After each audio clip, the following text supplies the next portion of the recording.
Mari mengulang kalender beberapa tahun ke belakang, tepatnya bulan April, kalau tidak salah tahun 2006. Kondisi mirip seperti sekarang, di mana siswa kelas 3 sedang hiruk-pikuk persiapan ujian nasional.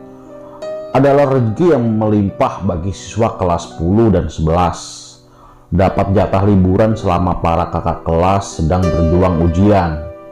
Termasuk saya yang masih kelas 10 pada tahun itu. Alkisah, sekolah di SMA Negeri Sidoarjo, Sumanisda, saya mengikuti kegiatan ekstrakurikuler pecinta alam, Reksa Giriwana, Rekjiwa. Singkat cerita, bagian ini saya dan teman Rekjiwa angkatan 18 diwajibkan mengadakan ekspedisi pendakian pasca Diklaksar. Terpilihlah Gunung Welirang. Alasan utama memilih gunung ini karena libur sekolah cuma 3 hari dan lokasinya tidak terlalu jauh dari Sidoarjo.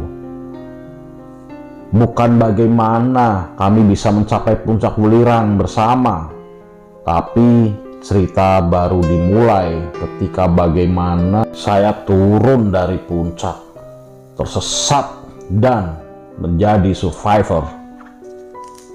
Sebelum berangkat, menurut saya banyak pertanda yang tidak begitu saya perhatikan.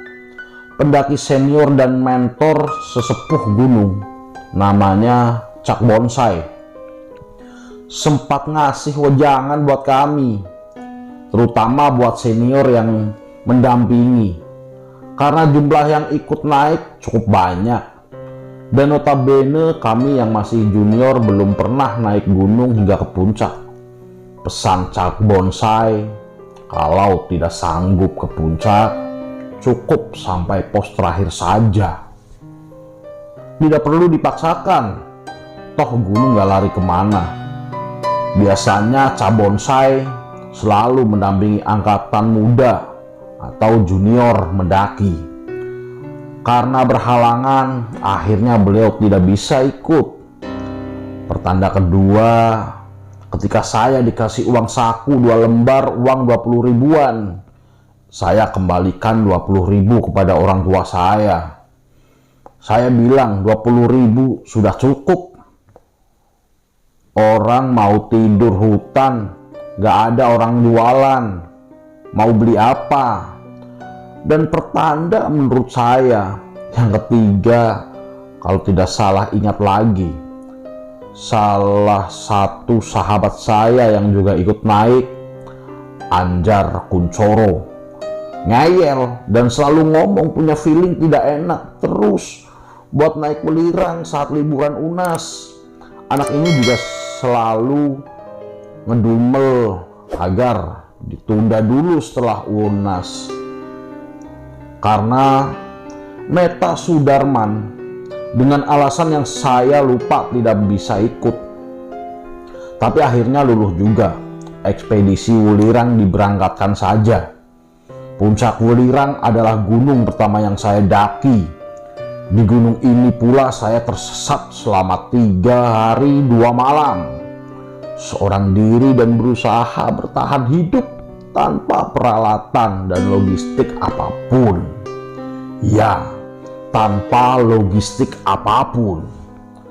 Hanya bermodal celana pendek, jaket, kaos double, lengan panjang dan pendek, sendal gunung, balaklava, kupluk, sarung tangan, slayer, botol air mineral kosong, dan dompet dengan uang 25.000. Bisa dibayangkan, usia saya masih 16 tahun, baru kelas 1 SMA waktu itu. Kalau kita sudah lepas dari masa SMA, bisa kita rasakan sendiri bagaimana perubahan mental, ketenangan, karakter jika melihat diri kita sendiri ketika masa sekolah. Cerita yang saya susun kadang tidak runtuh dan meloncat-loncat. Harap maklum, ternyata sudah cukup lama untuk diingat detail tiap bagian cerita. Semoga ini bukan tanda penuaan dini dan penurunan daya ingat. Hahaha, ngemil. Bagaimana ceritanya bisa tersesat? Saya sedang menyusun serpihan itu kembali. Kisah selengkapnya adalah sebagai berikut. Pada sebuah hari Jumat tahun 2006, semua anggota ekspedisi Welirang sudah berkumpul di halaman belakang sekolah. Setelah persiapan, packing, pembagian logistik, dan keribetan pra pendakian, dan segala macamnya, kami berbelasan anggota ekspedisi, lupa jumlah pastinya, sudah ditunggu dengan khidmat sopir mobil pick up alias mobil bak terbuka untuk menuju kaki Gunung Welirang via jalur Tretes. Lebih kurang setengah jam sebelumnya, kami semua dihadiahi wejangan sama cak bonsai. Seperti apa yang saya ceritakan di awal, antara pukul 20 sampai 21, kami berangkat ditemani langit bintang dan bulan purnama. Cuaca April tahun itu sedang cerah. 1 jam duduk di belakang mobil, bak terbuka, tibalah kami di pos perizinan Tretes. Kami kemudian menjalankan sholat isya terlebih dahulu sebelum menuju pendakian. Seingat saya, pendakian baru dimulai di atas jam 23 waktu Indonesia Barat dengan target sampai di pos 2, Kokopan. Sebelum subuh, rombongan mulai terpecah sejak pos 1, pet bocor dengan formasi yang berubah-ubah. Cuma rombongan kami yang mendaki malam itu. Ketika berada pada sebuah gugusan batu besar, saya duduk di atasnya dan bermaksud menunggu yang lain. Kondisi ketika itu mulai mengantuk hebat. Entah pada kondisi sadar atau tertidur, saya merasa ada seorang wanita membawa tas yang duduk di samping. Saya anggap itu anak-anak yang lain. Tiba saat dibangunkan oleh Mas Koko, alumni, untuk diajak jalan lagi. Dan ketika saya tanya mana rombongan yang lain, ternyata saya yang paling depan. Entah tadi siapa, memang ada atau saya sedang mengantuk saja. Kemudian saya jalan lagi hingga ke pos 2, Kokopan. Kondisinya sudah banyak tenda yang berdiri. Kesan pertama di Kokopan, saya disambut gemericik sumber mata air. Badan yang basah oleh keringat menggigil karena angin malam jelang subuh yang sedang dingin-dinginnya menunggu di sebuah warung. Satu-satunya yang masih ada hingga kini. Kedatangan rombongan yang lain. Beruntung setengah jam kemudian semua rombongan yang berpecah datang. Buka tenda. Entah satu tenda isi berapa orang. Rasanya sesak tapi hangat. Sudah semua langsung lelap sampai pagi. Sabtu, April 2006. Pagi ini Kokopan tak berkabut. Puncak gunung Penanggungan terlihat jelas. Gubuk Welit, Rumbia, para penambang belerang ternyata juga dipenuhi pendaki yang membawa tenda. Matahari sudah meninggi ketika satu persatu anggota ekspedisi terbangun. Naluri manusia-manusia kelaparan segera merespon untuk mencari sarapan pagi. Pasang kompor, bikin sarapan. Sebelum pukul 09, tim sudah berkemas dan bersiap pendakian hari kedua. Rute pendakian selanjutnya adalah Kokopan, Pondokan, yang merupakan pos terakhir sebelum ke puncak. Kondisi jalur harus membelah lebatnya pepohonan hutan. Jalur tersebut merupakan lintas air ketika hujan. Tidak ada lagi jalur makadam. Hanya menemui setapak sempit menanjak, pinus yang menjulang dan melipir di tepian jurang. Ketika kita menoleh ke kanan, Seperti pendakian semalam, rombongan semburat formasinya. Saya berada di pecahan rombongan paling depan. Di tengah perjalanan, ketika istirahat, Mas Hafiz, alumni berambut gondrong kala itu, dan sekarang mendadak bersabda, "Kalau naik gunung santai saja. Dinikmati, gak usah terburu-buru. Tunggu teman yang lain. Kasihan itu banyak cewek yang ikut." Ditutup dengan hisapan dalam-dalam rokok kretek. Memang pendakian pertama ini saya merasa kurang santai dan bisa dibilang egois atau entah apalah. Saya selalu meninggalkan rombongan besar di belakang. Prinsip awal, saya mendaki jalan sesuai kondisi fisik tubuh. Jalan, berhenti sebentar, jalan lagi. Ketika terlalu banyak berhenti, mengikuti rombongan yang lain, takutnya stamina saya sendiri yang malah ngedrop. Ya saya yang lain ketika bisa sampai di camp selanjutnya, secepatnya adalah tidur lagi, buka tenda, masak buat yang lain, sehingga ketika rombongan anggota yang lain datang, tinggal masuk tenda dan makan. Jarum jam masih di bawah pukul 13 waktu Indonesia Barat. Odi, Mas Hafiz, dan saya menjadi rombongan pertama yang sampai di pondokan. Kabut tipis mulai naik. Setelah 2 jam 30 menit lebih kemudian, semua rombongan sampai di pondokan. Ternyata sama saja, mereka juga tidur di tengah jalan. Maklum, kami semua kurang tidur semalam. Bulan purnama bersinar terang malam itu. Kami tidur sudah lelap sebelum pukul 9. Minggu, April 2006. Selamat pagi yang beku. Ya, tenda kami dilapisi kristal es tipis semacam es serut yang ditabur dari langit semalam. Rasanya males sekali buat bangun. Saya dan tim berangkat lebih pagi kali ini, sekitar pukul 8, agar tidak terlalu siang sampai di puncak. Pendakian ke puncak sepertinya lebih ringan karena tidak perlu menggendong kulkas. Cukup air minum dan makanan ringan.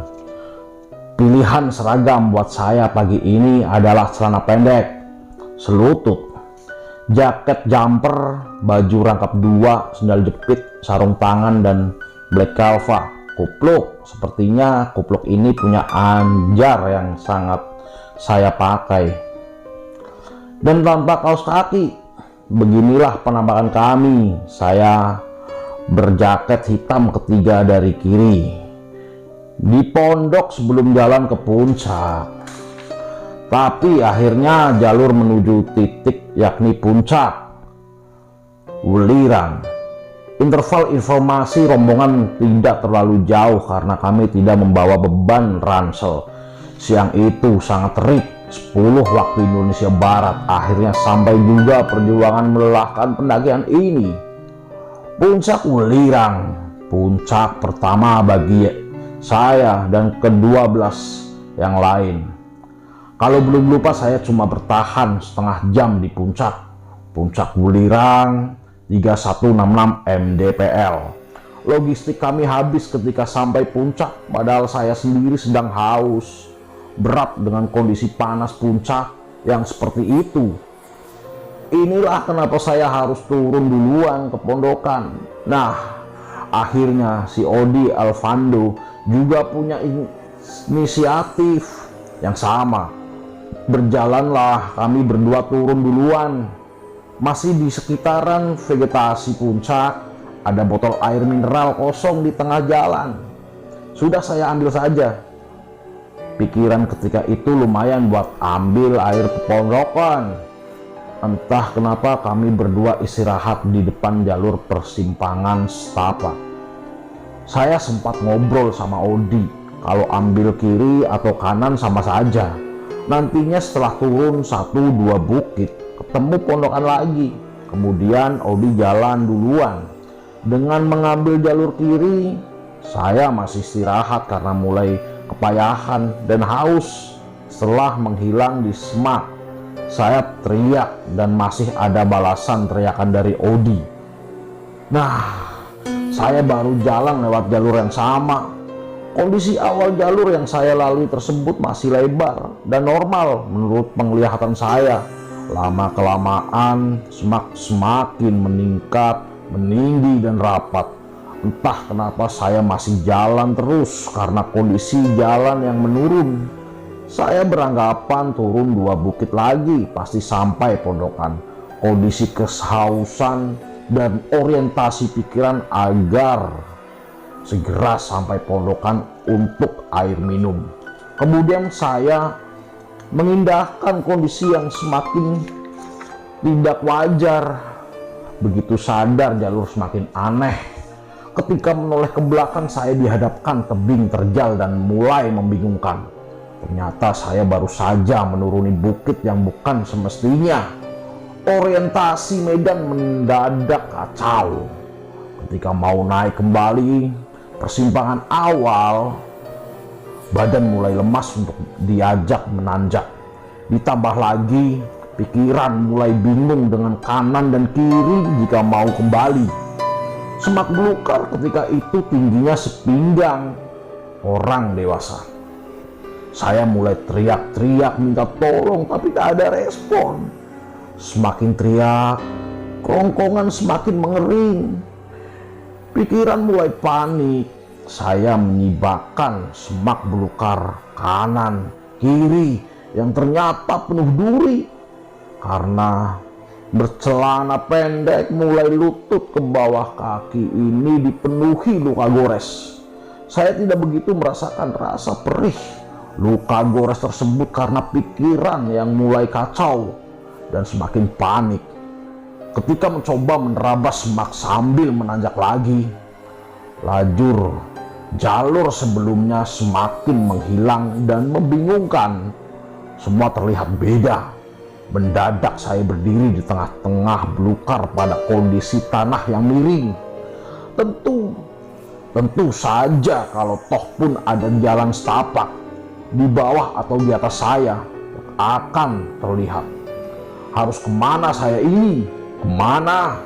Kanan, naik lagi, ke kiri, atau turun? Tubuh semakin lemas dan kehausan. Saya mencoba tenang dan duduk pada sebuah batang pohon pinus yang roboh. Ambil nafas, buang, ambil nafas, buang. Sesekali melihat jalur menanjak ke atas dan mulai bingung harus ambil jalan kemana. Dalam hati saya berdoa dan mulai pasrah. Ya Allah, masa iya saya harus mati di gunung? Kalau iya, segera saya diambil saja. Mendadak ada kabut yang naik. Kondisi mulai tak terlihat. Uap air terbawa kabut menjadi gerimis dadakan. Kurang dari 1 menit dan beberapa tetes air saja yang jatuh.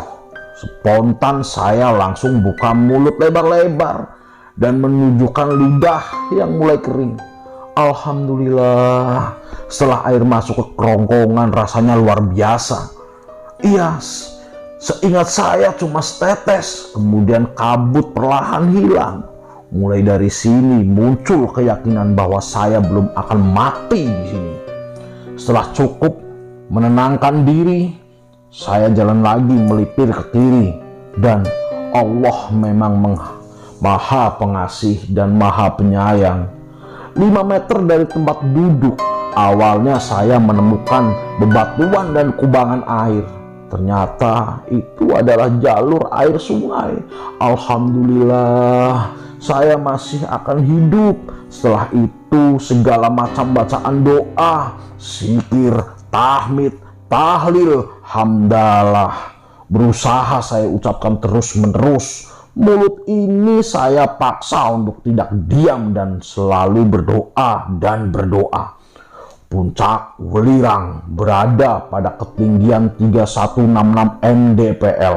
Perkiraan ketika itu saya masih berada di ketinggian antara 2800 sampai 3000 mdpl. Ketika saya masih menemukan aliran sungai, Hal ini adalah anugerah dan pertolongan Allah. Karena pada ketinggian tersebut sumber air sulit untuk ditemui, pikiran logis mulai jalan. Aliran sungai ini akan membawa ke mata air di kaki gunung atau air terjun tentunya. Akhirnya lebih baik saya turun mengikuti aliran sungai ini daripada kembali ke puncak. Mengingat kondisi fisik yang semakin payah, otomatis butuh energi yang lebih besar untuk naik lagi ke jalur awal. Sedangkan saya tidak membawa logistik sama sekali. Turun mengikuti aliran sungai adalah pilihan terbaik. Gambaran kondisi aliran sungai tersebut adalah didominasi batu kali vulkanis, bekas aliran lahar. Terdapat air yang mengalir di antaranya dengan debit relatif kecil. Bahkan bagian sungai tertentu air hanya menggenang dan tidak mengalir. Kontur ketinggian antar batu satu dengan yang lain tidak terlalu jauh, sehingga memungkinkan saya untuk melewatinya. Hampir lupa, sendal gunung sebelah kanan putus karena menerabas semak tadi. Maka memilih jalur aliran air lebih aman bagi kaki yang tanpa alas. Tidak perlu berpikir panjang untuk segera menuruni jalur aliran sungai tersebut.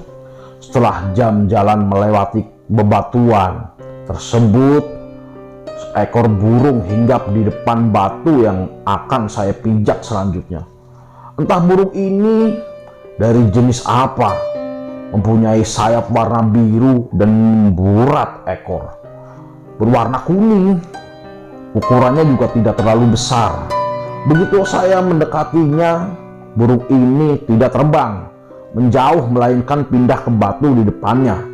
Begitu terus seolah-olah mau menemani saya.